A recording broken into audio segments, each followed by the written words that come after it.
Really excited about this year. I think we've got a very good nucleus returning from last year's NCAA tournament team. I thought our players had a tremendous summer and off season. Really excited about Abdul being back after missing 4.5 months, really, with not being able to play. He's been back since we started official practice and has done a good job. Reggie, getting to the guys in the offseason, had an unbelievable summer when you consider that he led our USA 19 and under team to the gold medal and was the recipient of the most valuable player for that tournament. And really did a great job for Team USA. And that's something really special to represent your country and to get a gold medal is incredibly special. Really happy for him and proud of him.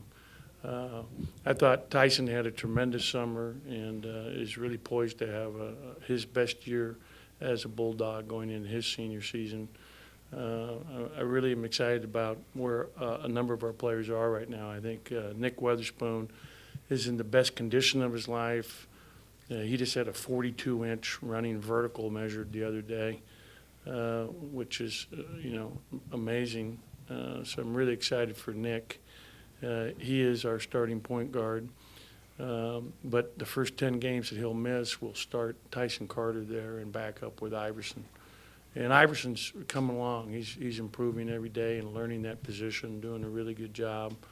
I'm excited about some of our other new guys. Prince Oduro and Quentin Post, both are vying for minutes up front. I think when you see Keyshawn Fizel this year, you're going to see a new guy. I mean, first of all, he's about 42 pounds.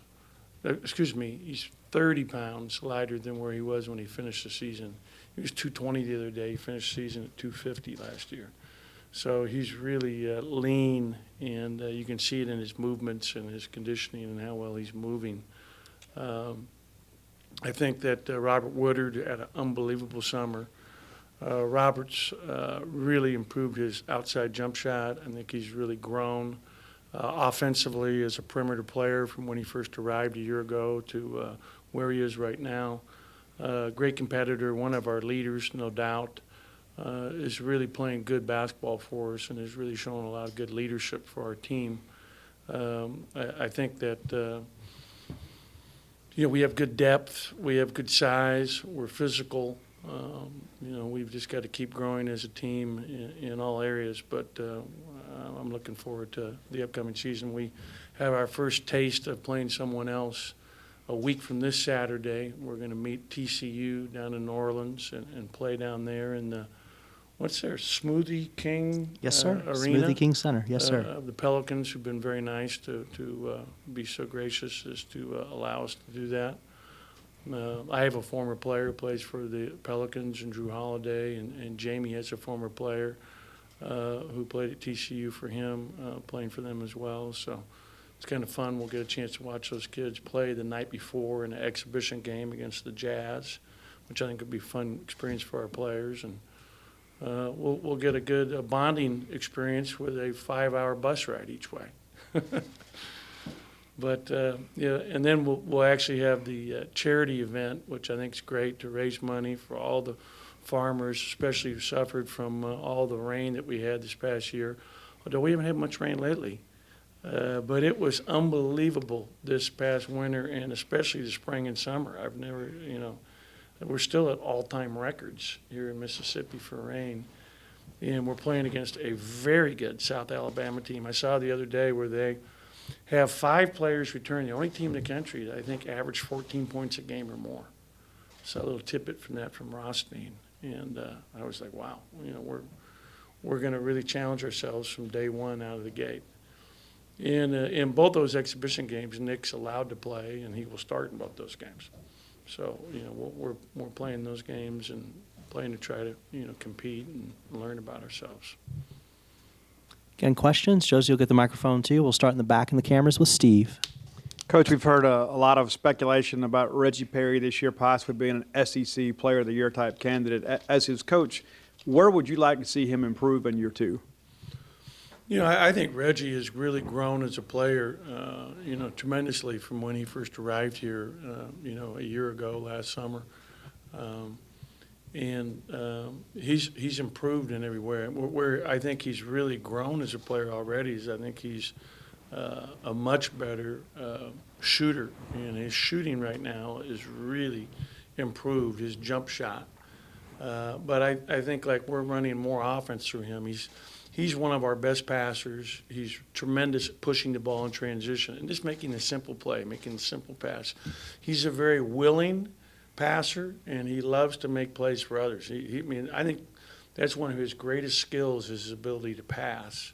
I want him to be a better rebounder. I want him to average double figures in rebounds every single night we play. And I want him to have a goal of being a guy who can average a double-double, which is extremely difficult to do. He's capable of doing it, and that's a challenge. And the challenge is on the rebounding side, is really being consistent there and going every single time to the offensive glass. Him and Robert. I think him and Robert is, our two starting forwards give us, potentially the best tandem rebounding forwards in the conference at the 4 and 3. And, so we need both those guys to do that. We'll get it here to Paul, second row to the right of Coach. You mentioned often about Iverson being able to be above the physical standpoint and being above that curve. What else have you seen from him in practice so far that catches your attention? Just that he's learning the game. That, he's learning a lot about trying to be a point guard and make the simple passes and getting in the lane and stopping. When he gets in the lane, he gets close to the basket, what he wants to do is score. And we want him to always look for that opportunity. But like rebounding, he's becoming a better rebounder, a better defender. He's learning how to, most high school kids, unfortunately, when the ball is not being guarded by them, they kind of stand and watch versus, get help side. His athleticism and his strength affords him to become a very good help defender and still get back to his own. So learning those types of concepts. And there's just so much to learn, being consistent and disciplined about our transition defense rules and what he has to do each time, knowing when he's at the 2 and when he's at the 1. We're asking a lot of freshmen when we're asking them to know 2 positions, every set, every play, from every spot on the floor. So, he has a lot that he's learning, and he's handled it well, and he's becoming a better shooter. I think all the time he's spending in the gym shooting is really paying off for him. I think he's becoming a better perimeter shooter with more balance and really good form. I'm excited about that. We'll go to the front row and Coach's right. We'll go to Danny, and then we'll go to Logan. Coach, staying with the guards, you mentioned Tyson in your opening statement. Now him being a senior, do you see a little sense of urgency from him? That's why he's come back like he has. And Paul brought up a question about Iverson. Has he helped him make the adjustment a little bit in preseason? Tyson is so much stronger and quicker than he was. I think he's faster. I think he's quicker than he was a year ago, and I think part of that was, continued work in the weight room. I think he's playing with a lot of confidence. I thought that when Nick missed the last 10 games of the season, he really filled in admirably, and I think he really grew from that point. And is very capable of playing both spots, the 1 and the 2, offensively especially. He's definitely helping Iverson, but I think Iverson's learning from all the experienced guys. Another guy we haven't talked about who's going to be playing in his first game is DJ Stewart. We expect a lot out of DJ, and you can see that he's so much better because of the year of practicing and being in the program and learning in terms of his understanding of the game. I think he's going to be one of our better perimeter defenders for sure. He and Nick, step out right now as our 2 top perimeter defenders at the 1 and 2, and DJ will also slide and play minutes at the 3. So I'm really excited about DJ and his growth, and he's got a great work ethic. Like, he's in here every morning at 6:30. Want to watch him shoot sometime? He's here at 6:30 in the morning for those of you that want to watch. He's here, on a consistent basis. And it just has a great work ethic, great attitude, love him as a young man. And I think he's going to really impact our team this year. And, as it turned out, losing Nick those last 10 games of the season last year, it was a killer to not have him available. And I really toiled about, am I going to really take him off his freshman year and play him in just 7, 8, 9, 10 games? We didn't know how many, and determined that it was fairest to just proceed the way we did. I was going to ask you about DJ, but also about Prince, too. Just how excited are you to add them to the mix after redshirting them last year? Yeah, and I think they both benefited from redshirting. I think Prince is, like he had 6 rebounds yesterday in our practice. He really played physically. In fact, I'm going to invite you all to watch practice today. For those of you who want to stay and watch, you're welcome to watch at 2:45. So we're going to be in the hump. We're going to go hard for 2 hours and 15 minutes, and you guys are welcome to make your own judgments. And I'll let the team know that, you know, we're going to have you guys there for those of you who want to or can or have the time. You know, please feel free to be a part of it today. That'll give you the best feel for where we are, because we're going to do a lot of 4-on-4 and 5-on-5. You know, another player that we've added to the program that I haven't mentioned yet that I am super excited about, thrilled, is Tolu Smith. You know, he's 6'10", 240, transfer from Western Kentucky. All of our players know that he's going to be a real impact player for us a year from now when he becomes eligible after his redshirt year because of transferring. He's a very, very good player, and he's getting better because of his attitude. He's really got a great drive to want to be really good. He's very physical, very tough, very skilled. Might be our you know, top, you know, 2 low post scorer along with Reggie right now. And boy, I wish he was eligible right now. We'll go to Garrick here, and then we'll go back to Paul. Mentioned Woodard a little bit already, but how much of a increase in his role do you think you're going to see this year? He's our starting 3-man, no question. And he's really, you can just see the confidence he plays with now. I mean, it's, you know, and he had to make the adjustment a year ago from being a more of a power forward in high school and around the basket to a perimeter player. He still scores for us around the basket, and he's still driving, but just his work ethic in the off season, you know, he is just, you know, a model in terms of what you want out of a kid. You know, he always does the right thing. You know, he's got an unbelievable body. Like his, I'll try to put him on the skin team today so you can get a true look. Kidding. But he's like, you know, his body is so ripped. I've never had a player in my 37 years as a basketball coach that has this body. I mean, in terms of just everything is just cut up. I mean, like they should do we could make a lot of money with a poster of him. You know, one of those players did that. I forget it back in the day. I don't think they allow that, but yeah, he is unbelievable. He's like a Greek figure. I mean, it's incredible.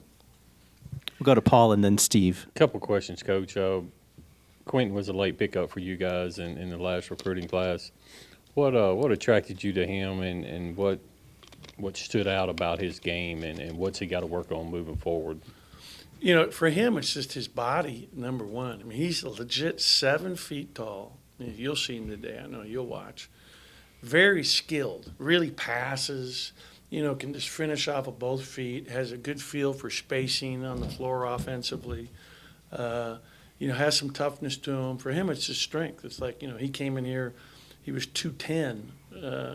When he visited, he was 219. Then he played with the national team, did a lot of travel. At one point, he was 210. He's back up to like 222, 223 now. You can already see the strength is improving to our both eating, nutrition-wise, and his strength training. Very good three-point shooter. Can really shoot the ball. His teammates have a lot of confidence. It's just for him growing, and the physicality that we play at here is different than what they, you know, do in Europe. I mean, it's just a much more. Now he's guarding, you know, 255, 250, 250, you know, 240 guys that are big. So for him, it's going to be really important to keep growing in that weight room and you know, eating but you know, him learning the game is important as well. Like learning to play lower. You know, he's very erect, as all freshmen are. And it really, I thought hurt him to not be here for the two sessions of summer, but it is what it is. And along those lines with freshmen, what have you seen so far with Elias and Devin, and where do you see them fitting in? Yeah, Elias is one of our best shooters on the team, and we lost three very good shooters in Q, Eric, and Lamar. Three best three-point shooters. You talk about guys that could really shoot other than Tyson. It's those three, and so he's a guy that adds that. He's an outstanding passer. His biggest thing is learning how to defend at this level, and that's what I told him. If you can't defend, you're not going to be able to help us. You've got to take, your pride being the best defensive player that you can be. And that's something that's challenging because he's giving up 30 pounds every day when he matches up with Robert. And I said, welcome to the SEC. This is what it is. So, for him, a lot like Quentin, he's got to get bigger and stronger. But his skill level and his passing ability are already at a very high level. Like if he's open, he has a quick release, it's going in. And then Devin's learning the game. Again, just the pace, the strength, the physicality of it all. It's something that both those kids have had to adjust to, and he's doing a good job. He's a great kid, and, we're expecting him to, compete. Coach, a couple of questions about Tyson. Number one, how has he kind of embraced the point guard role? And when he slides over to point guard, what does that change offensively for the two, and who do you like there? The way it stands right now, if we were starting today without Nick, it would be Tyson at the 1, DJ at the 2, Robert at the 3. Iverson's the one guy right now that could break into that. And, so it's still, we got a long way to go here. But that if we started today, I'm telling you where it would be. And regardless, those guys are all playing major minutes. And, when Tyson's off the ball, he's handling it more. I like it better with him off the ball. We want to get Tyson as many open shots as we can. Yesterday, from inside three, he made 47 out of 50 and 46 out of 50. Anytime you can make, that kind of shooting percentage, it's 93 out of 100. Much less the threes, he's going to make 80. When he's wide open, he's making 75, 80%. It's incredible how well he shot the ball this summer and this fall. If he's open, it's going in. And he's increased his range. He literally has NBA range. 25 feet is a good shot for him when he's wide open because of his strength. So, yeah, I'm excited for Tyson. My biggest thing is to be able to get him the proper rest so he can play. I think he's done a better job with his help defense too. Taking pride in creating, some loose balls by being in the passing lanes and being in help when people are driving and getting his hand on the ball. We'll stay to coach's left with Garrick in the second row, and then we'll go to Tyler down in the front row. Ben, obviously it's in its infancy stages, but do you think this Fair Pay to Play California Act is going to have any impact on college basketball moving forward? Well, it's supposed to, what I've read, and I haven't really read the whole bill, but in 2023, so, there's some time between now and then to see, where this all goes, because you've got to have a fair playing field. You can't have certain states allowing something that other states aren't. And I think it's a very complex issue. I think it's a very difficult thing. What I think is great is to do everything we can to help our players. And I think for example, since I've been here in the last 4 years, we added the cost of attendance where each of the athletes is getting more money and on top of their full scholarship, which I think was a great thing. And I think that, is something I hope will continue to escalate. I hope that they're, getting a little better numbers there because we want our players to be comfortable. And, but it's a very complex issue, and we're going to follow whatever rules that, we're told to follow.